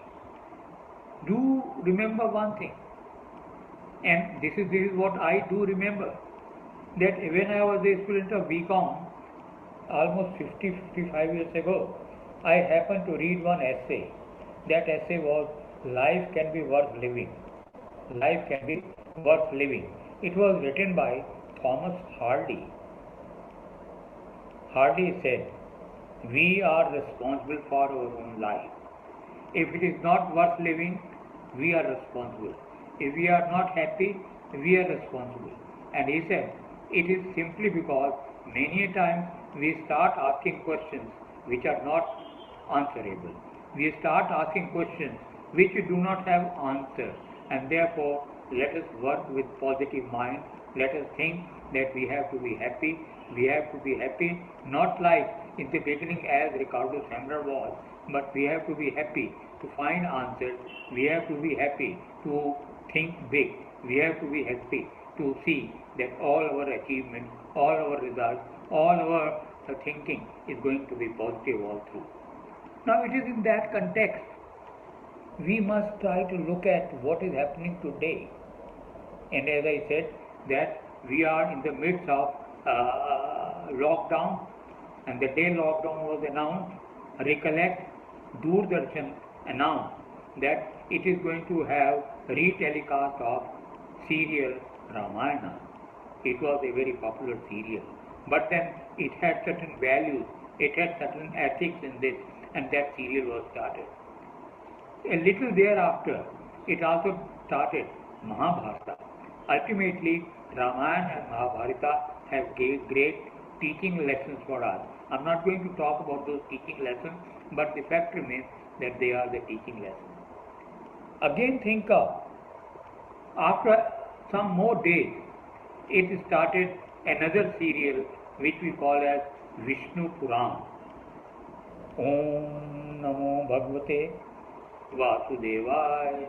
Now this is what Prahlad keeps on saying whenever he is in a situation of fear, whenever he is in a situation of anxiety, and Prahlad is able to overcome the threats of his father Hiranyakashipu. Prahlad was born in a cottage of Narad Muni, and there he was told that he should not be reminded about Vishnu Bhagavan. But then, as the thing would have it, Prahlad himself learned as to what is the relevance of Vishnu Bhagavan, and accordingly started acting. When Hiranyakashipu came to know, he took many steps. He took many steps to see that he is destroyed, he is killed, and therefore Prahlad is sent to his brother Ahlad. Ahlad sends him to a temple full of snakes to ensure that he is killed, bitten by snakes, but he comes out successfully. He is thrown from above the top hill, from the hill, that he would be killed, but still he is saved. He is taken by Singika, who we know as Holika, to the fire, and thinking that Singika will come out, Prahlad will be burned. But Prahlad ultimately comes out of it quite safely. Now, how would that be possible? How would that be possible? Think of how was he able to save himself? Because he had courage, he had self-determination, he had commitment, he had dedication, he had sincerity. He believed that Lord Vishnu, Bhagavan Vishnu, is going to save him, and that is what actually happened, and he was saved. So therefore, Om Namo Vasudevaya is the mantra that we are going to follow throughout our life. We must follow throughout our life. I was saying that when the whole thing started and the thing started going down, it's almost 225 days now. We are still trying to get into that situation, but not coming out of it, and hence we are remember that Ramayana, Mahabharata, Vishnu Puran, or our Vedas, they have a lot of material which can those which can save us. I recollect that Our Hanuman Chalisa, if you look at, Jamvanti look at, they are all providing us motivation. Jamwant के वचन सुहा है और ये सुनकर हनुमान जी समुद्र को पार करके सीता जी को देखने के लिए चले गए Lanka. Now this is the power of our what we say Vedas, power of our sacred documents, power of Ramayana, power of Mahabharata. We should concentrate on that. So this is how we proceeded, and we find that even today we are surrounded by several aspects which perhaps are not going to help us otherwise unless we have self-belief and we believe that we can come out of it. Now even today, I mean, when I look back, I find over 6 months have passed by. We are still within the four walls of our house, but still we are feeling contented.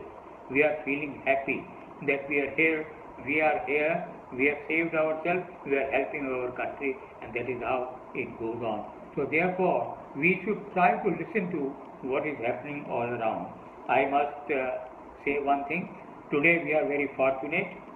We are fortunate that we now have medicines which are available.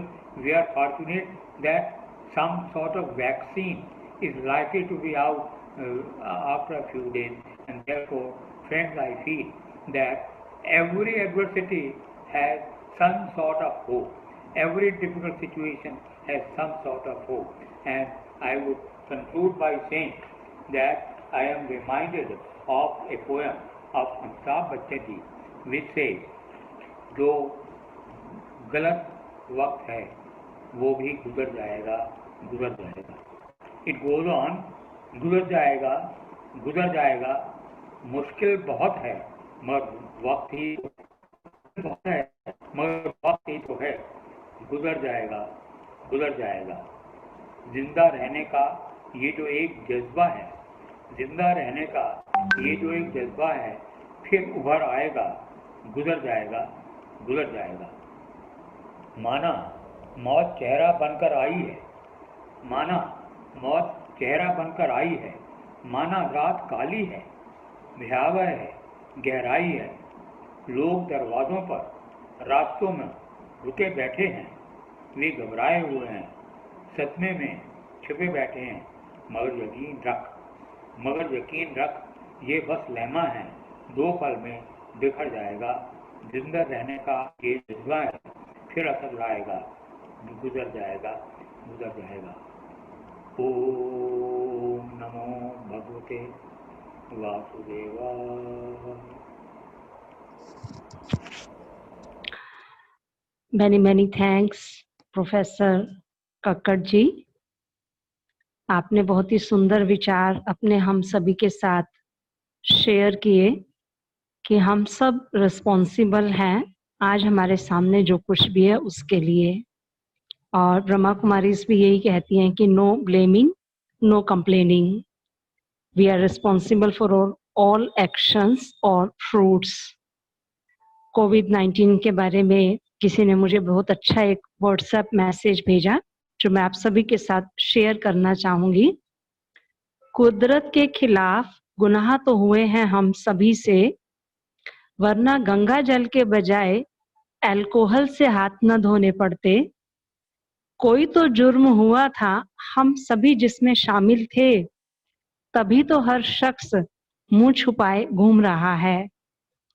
तो कुछ ना कुछ तो हमसे ऐसा हुआ है कुदरत के खिलाफ जिसका आज कुदरत हमसे वो रिटर्न ले रही है. And now I would like to invite Namrata Sharma ji, professor of MAIT, for sharing her views with us. Namrata Sharma ji. पत्यादि हेतवे तात्रय विनाशाय श्री कृष्णाय वयम नमः. Namaskar. I'm feeling privileged to be a part of this panel of knowledgeable and venerated speakers who are in true sense beacon lights in their own right when it comes to their work and life abs. Of course, their contribution towards the society, big or small, nonetheless significant. In fact, sharing this virtual dais provided by an organization which itself doing a human service to the world in a sort of spiritual cleansing itself is a proud and memorable moment for me, which I'm going to cherish all my life. My humble gratitude to all of you, and I would like to thank the scientists and engineers wing of Brahma Kumaris to organize the campaign of re-engineering life in the new normal. I'm also thankful to Maharaja Agrasen Technical Education Society for giving me this opportunity to share my views on the topic sanitizing the self. To me, like scores of people across the world, in all ages and geographies, the best answer to all the dilemmas of life in its complete and complex totality has one divine source to look up to, the Bhagavad Gita, the oral manifestation of Lord Krishna's wisdom of mankind, which finds itself in the perennial battlefield called life, where, like Arjun, we all try to discover ourselves amidst chaos and confusion. The human race is consistently facing the perplexities of some kind or the other. The world has been turning into the wasteland due to the bad impact of the vikars, which are responsible for polluting the self. Vikars are the dark side of humankind, or you may call that anti-values. And these vikars lead to bondage or suffering. And these vikars are exhaustively brought into light in the Gita. These are namely hypocrisy, arrogance, pride, anger, insolence, uncontrolled desire, ignorance, absence of right conduct, falsehood, and greediness. And these vikars are the sea of evil. The anti-values are always accompanied by loss of capacity for self-regulation, self-actualization, and self-transcendence, anxiety, and sense of guilt. The modern human being lives in a state of anxiety due to one's complex involvement in mundane living, devoid of self-realization. Human beings are involved in battle within and battle without. It is attested by the contemporary literature and cinema, which are obsessed with crimes, whether theft, murder, rape, forgery, blackmail, extortion, influence peddling, or any of the myriad forms of political corruption. Most of the movies and magazines tend to focus on the violent lives of the protagonists. The theme of crime and violence becomes a comment on our age, an age whose disorder is personified by the heroes and heroines of the literature. Isolated, hunted, and haunted by guilt, anxiety, and a desire for revenge.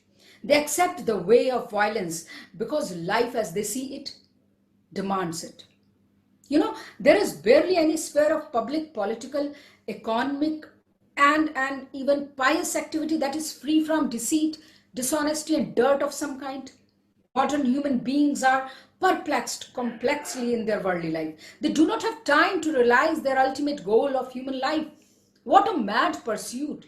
There is a serious need to do self-analysis, self-introspection. What is making modern man so irresponsible towards society? Why the value of human life is decreasing day by day, and even the teenagers have no calm in killing someone.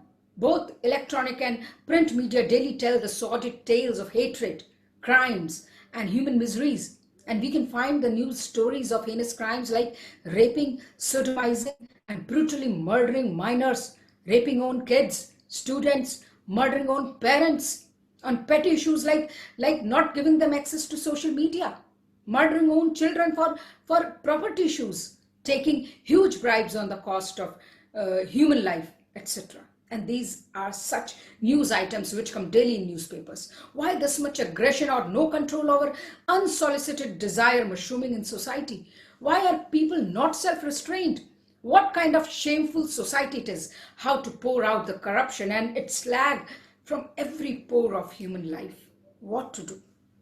You know, the ironic question in my life, am I living, is enough to shake one's thoughts. Am I living the right way? If not, how should one live? What is the relation between a soul and a body?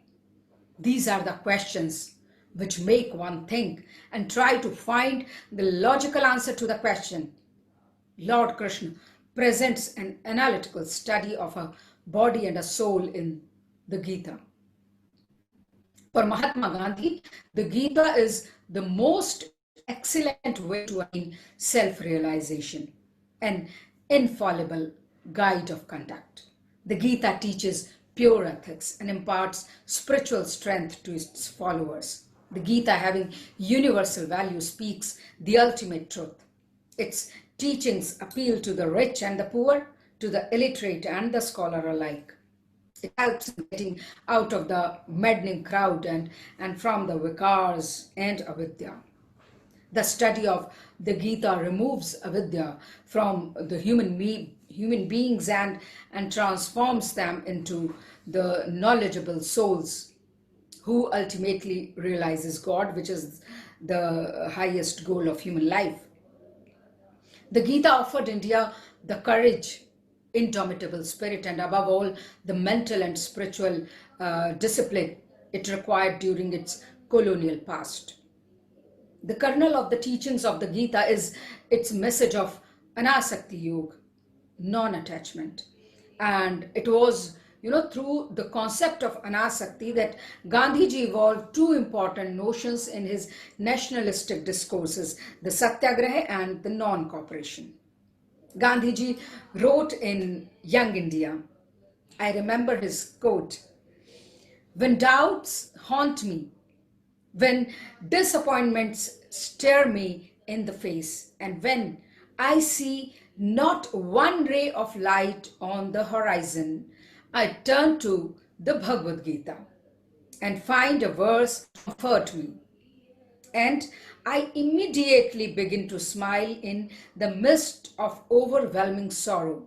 My life has been full of external tragedies, and if they have not left any visible effect on me, I owe it to the teachings of the Bhagavad Gita." This is the culmination of the knowledge, the heart of pure bhakti, the complete surrender with full-minded devotion, Ananya Sharanagati, to God, that is necessary for realizing Him, where there is no place for ahankar, ego. As such, the only way to cross over the illusion of Maya is taking an exclusive refuge in Him. If there is daily diligent practice, continuously thinking, you can call it meditation. So continuously thinking about Lord, one can attain Him. And by no other means it is possible. Atam Chin Parmatam Chin ho, Gita Madhya Krishna Kahi Dino. All the saints of India consider Nam Jap, chanting, as the highest form of bhakti. The propounder of Advaitvad, Adi Shankaracharya, gives the essence in the form of the holy name, Bhaj Govindam, Govindam Bhaj Mudmate. Arjun loves repeating Krishna's name with devotion and asks him to explain his divine manifestation. And Krishna replies by telling him that among the sacrifices he is the Jap. For the saints, the name of the God is all in all. It is their true woe and love. Chaitanya Mahaprabhu says, Cheto Darpan Marjanam Bhav Mahadavagni Nirvapanam Shreya Kairav Chandrika Vitaranam Vidya Vadhu Jivanam Ananda Ambudhi Vardhanam Pratipadam Purna Mritaswadanam Sarvatma Snapanam Param Vijayate Shri Krishna Sankirtanam, यानी श्री कृष्ण संकीर्तन की परम विजय हो, जो हृदय में वर्षों से संचित मल का मार्जन करने वाला और बारंबार जन्म मृत्यु रूपी दावानल को शांत करने वाला है। ये संकीर्तन यज्ञ, ये चैंटिंग मानवता के लिए परम कल्याणकारी है, क्योंकि ये चंद्र किरणों की तरह शीतलता प्रदान करती है। और जितनी भी अप्राकृत विद्या रूपी वधु है, वो उसका यही जीवन है। यह आनंद के सागर की वृद्धि करने वाला है और नित्य अमृत का आस्वादन कराने वाला है। तृणादपि सुनीचेन तरोरपि सहिष्णुना अमानिना मान देन कीर्तन्ये सदा हरि, यानी स्वयं को मार्ग में पड़े हुए तिनके से भी अधिक नीच मानकर वृक्ष के समान सहनशील होकर, मिथ्या मान की कामना न करके, दूसरों को सदैव सम्मान देकर हमें सदा श्री हरिनाम कीर्तन विनम्र भाव से करना चाहिए. This is what our scripture suggest. Do as much chanting as you can. Focus on the holy name and follow Dhyan Yoga to sanitize yourself. Gandhi says that as a sannyasi who constantly meditates on God realizes him, likewise one who works sincerely, who is karma yogi, can also realize God. Both can reach the same goal. Because of his maya, it is very difficult to know him in his true sense. So it is through his mercy only that Jeev gets to know him. God is omnipotent. He can be perceptible. He can be imperceptible. So with devotion, knowledge comes worthy. And the truth is Vasudevam Sarvamiti. हर जगह वासुदेव है और वासुदेव ही सब कुछ है. He treats everyone equal. A devotee cannot think of violence towards anyone. You must have heard of story of Ajamil. Ajamil, a wicked man who purified himself of the evil in him by chanting the name of Krishna in his last days. So even the most wicked man can become good in this very life. If a wicked person wants to leave his wickedness and pursue the path of spirituality, if he wants to adopt human values, then he has as much right to pursue on the path of spirituality as any other person. Everyone has the right to realize the supreme goal of life. When God finds one having affectionate devotion towards him, he happily and mercifully bestows the one with knowledge. It is observed that the path of bhakti leads to knowledge.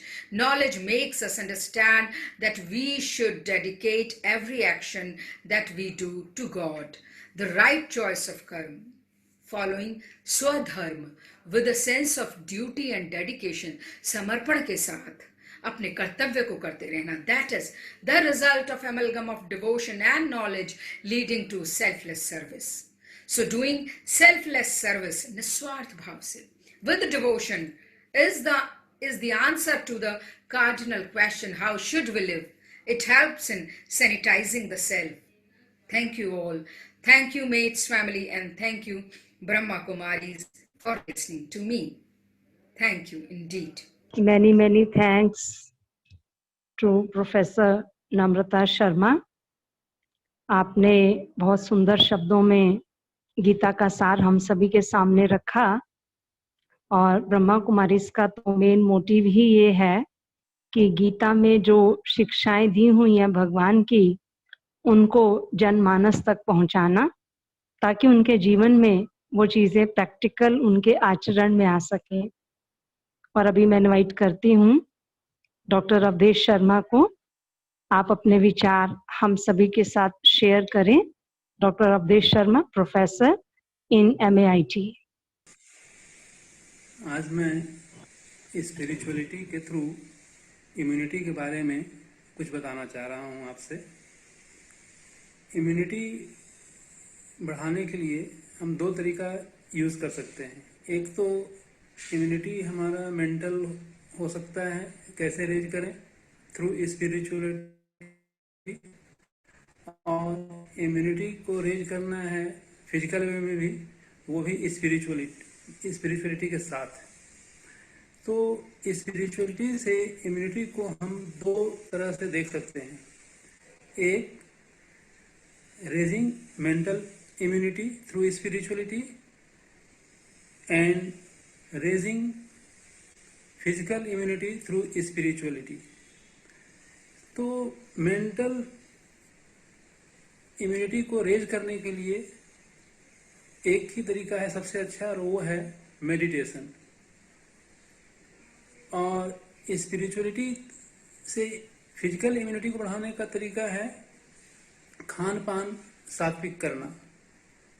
लेकिन इन दोनों ही immunity power को, mental हो या physical, इसको हम एक अलग से ऐड भी दे सकते हैं इस रूप में कि योगासन और एक्सरसाइज प्रॉपर करें तो उससे इसमें थोड़ा सा और भी बल मिलता है।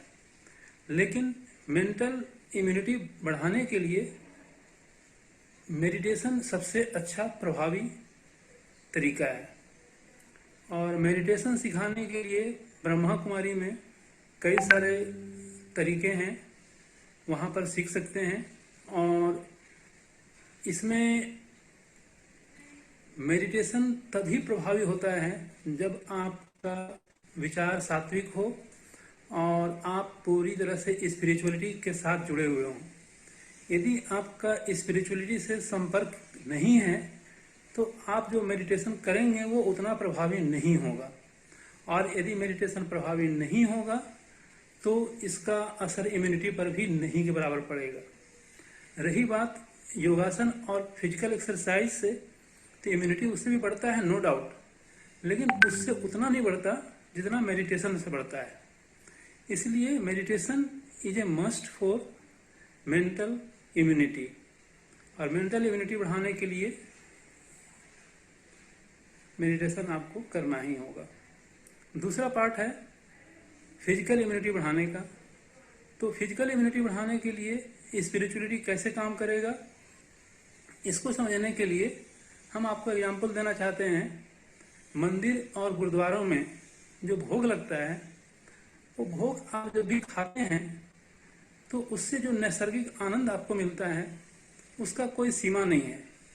और जब मन आनंदित हो तो आपका फिजिकल इम्यूनिटी अपने आप स्ट्रांग हो जाएगा।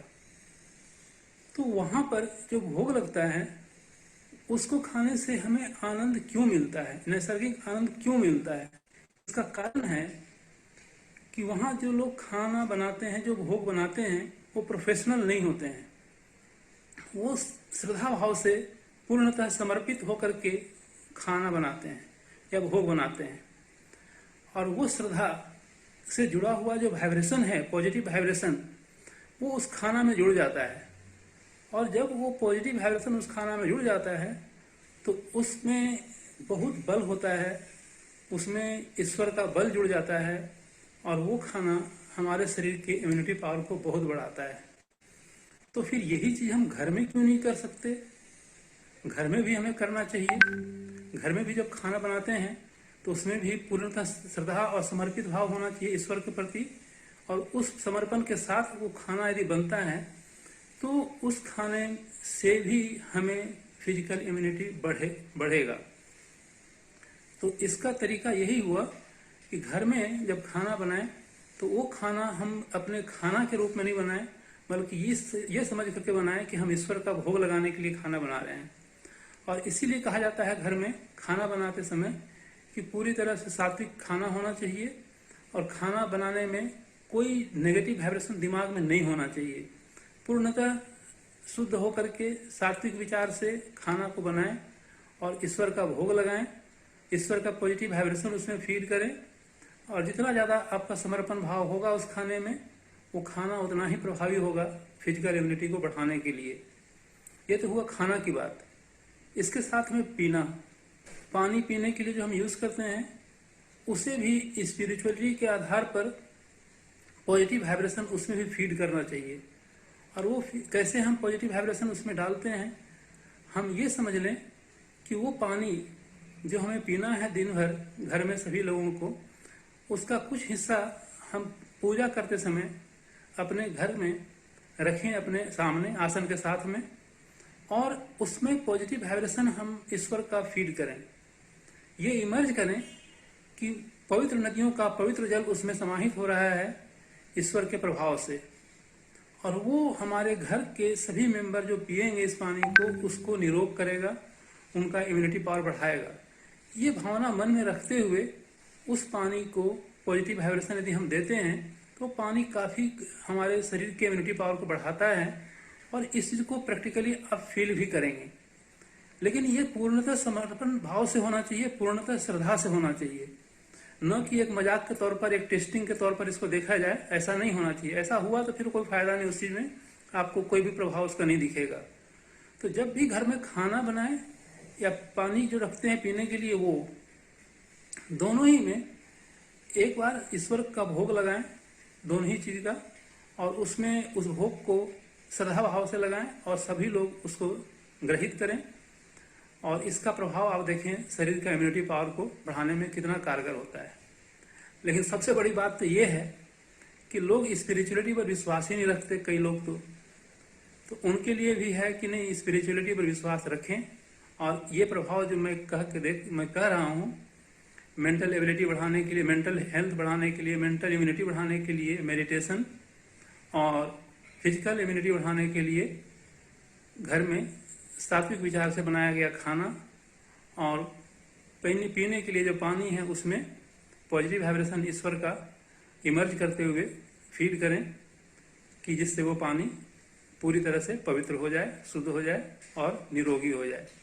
इस तरह से हम आपको ये चीज़ बता रहे हैं और ये आप प्रयास करके देखें, इसका प्रभाव काफ़ी अच्छा होगा। लोगों को देखता हूँ कि आध्यात्म की तरफ ध्यान कम है, यदि है भी तो पूर्ण समर्पण के साथ नहीं है। लोग कहते हैं मन चंगा तो कटौती में गंगा, लेकिन ऐसा तभी होता है जब आपका मन पूर्णतः चंगा हो, जो कि होता नहीं है जल्दी। इसके लिए आध्यात्म की तरफ आपको पूर्ण समर्पित होकर के ध्यान देना होगा। तो इस पर हम ये कहना चाह रहे थे कि लोग कहते हैं कि हमारे पास आध्यात्म पर विचार करने के लिए टाइम नहीं है, कहीं जाने के लिए टाइम नहीं है। तो टाइम तो आदमी को कभी नहीं मिलता।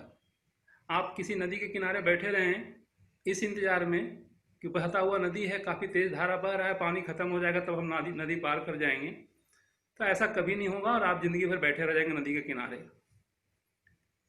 तो इससे जुड़ा हुआ मैं एक उदाहरण और पेश करना चाहता हूं जो मैं कहीं पढ़ा था कि एक बार कोई सज्जन पुरुष बॉम्बे के आसपास समुद्र के किनारे बैठकर गीता पढ़ रहे थे, और ये उनका जनरल डेली का रूटीन हुआ करता था। तो अचानक एक दिन एक नवयुवक टहलता हुआ वहाँ पर आया, उनको गीता पढ़ता हुआ देख करके काफ़ी आश्चर्य कर रहा था कि ऐसे इतना टाइम कैसे निकालते हैं कि यहाँ पर आकर के आप गीता पढ़ रहे हैं। वो बोला कि मैं तो काफ़ी मेहनत करता हूँ पढ़ाई लिखाई में, देखिए मेरा तो बार्क में जॉब लग गया है, मैं अब ज्वाइन करने वाला हूँ वहाँ पर, और आप गीता पढ़ने के लिए इतना समय निकाल करके यहाँ पर आते हैं, आपके पास इसका मतलब काफ़ी समय है, आप इस समय को कहीं और भी सदुपयोग कर सकते थे। वो सज्जन कुछ बोले नहीं। तभी अचानक एक बड़ी सी गाड़ी आई, उससे कुछ लोग उतरे, एक और गाड़ी आई उसके पीछे, उससे भी कुछ लोग उतरे। तो लड़का ये देख करके थोड़ा सा घबराया कि ये सज्जन हैं कौन। ये सज्जन उस गाड़ी की तरफ बैठने के लिए जा रहे थे, तो वो सोचा कि सज्जन हैं कौन, इतने बड़े आदमी लग रहे हैं। वो उनसे पूछा कि सर आप कौन हैं, तो उन्होंने बताया नहीं अपने से। उनके साथ जो आए थे गाड़ी में, उनमें से किसी ने बताया कि ये बार्क के चेयरमैन डॉक्टर विक्रम साराभाई हैं। अब ये बात सुन करके उस नवयुवक का तो हालत ख़राब, वो उनसे माफ़ी मांगने लगा, सर मुझसे गलती हुई, अब हमें समझ में आ रहा है कि नहीं, सिविल लाइफ में रहते हुए भी इंसान को आध्यात्म की तरफ ध्यान देना चाहिए। और आध्यात्म की तरफ ध्यान देने से हमें बहुत शांति मिलती है। यदि आप पूर्णतः समर्पित होकर के ध्यान दें, 10 मिनट या 15 मिनट का भी साधना करें डेली, तो उसका काफ़ी असर पड़ता है आपके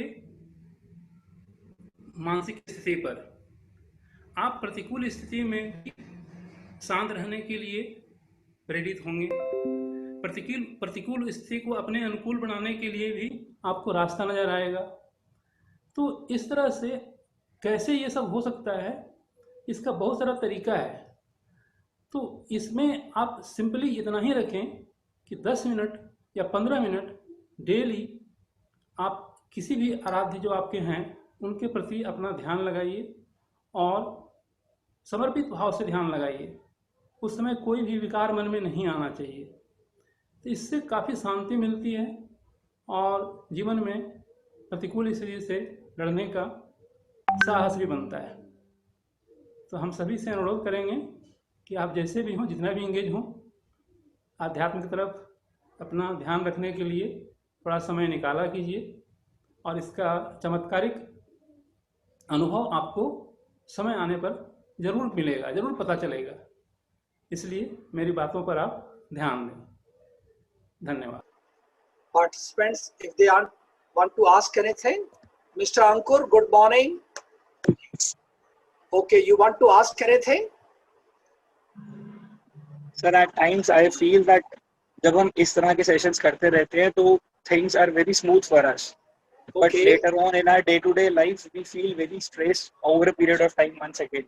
Well, over a period of time when we get back to our normal life. So what shall we do in such a case so that we feel more motivated, we get self-motivation? Thank you very much. It's as well as that you take a very rich diet only once in a week. That's only good. So you'll feel weakness. So the meditation, spirituality quotient, this learning should be part of the curriculum. That's what I told in my lecture. So this again and again, make meditation part of your life, maybe 5 minutes, 10 minutes, and then you can recharge your battery here. Then you can live in the higher energy, and there'll be a lot of glow on your face. I wish all the best. Thank you, sir. Thank you so much. Nishu Gupta ji, आप डरिए नहीं, आपके professor आपको कुछ कहने वाले नहीं है आज, मैंने उनको रिक्वेस्ट की है, please open up your heart, please share करिए। जी मैडम, गुड मॉर्निंग। मैडम आप बहुत गंभीर हो गई हैं, आपकी स्माइल कहाँ गई मैडम? नहीं सर, ऐसा बिल्कुल भी नहीं है, मैं बिल्कुल और आपकी बात फॉलो भी करती हूँ। 5-10 मिनट का जितना भी टाइम मिलता है मेडिटेशन भी करने की कोशिश करती हूँ और योगा भी, जिससे थोड़ा लाइफ में बनी रहे। मुझे आपका सेशन बहुत अच्छा लगता है और खास तौर से रजनी बहन जी को और आपको तो आज मैंने पहली बार सुना, रजनी बहन जी को तो मैंने पहले भी सुना है, तो बहुत अच्छा लगा आपको। आज की कोई बात बताए मैडम, टेक अवे क्या है आपके लिए? कोई एक बात टेक अवे मतलब फ्रॉम आवर लाइफ, थोड़ा सा माने आपने कौन सी बात गांठ बांध ली है जो आप फॉलो करना चाहेंगी? सर सबसे ज्यादा तो यही है कि पेशेंस को कभी लूज नहीं करना है और अपना लाइफ में आगे हार्ड वर्क करते रहना है हमेशा। Very good, very good, keep smiling madam, thank you very much. Next, thank you sir. Okay sister Rajni, okay, thank you very much. Thanks a lot. And I'm thankful to all the faculties that took part in the program, and to Garg Sahab and Hamari Rajni. Everybody, I'm thankful to you, and I look forward to meet you. चमन में फूल यूं ही खिलते रहेंगे और जिंदगी हुई तो फिर मिलेंगे। We just sit in silence for a few seconds.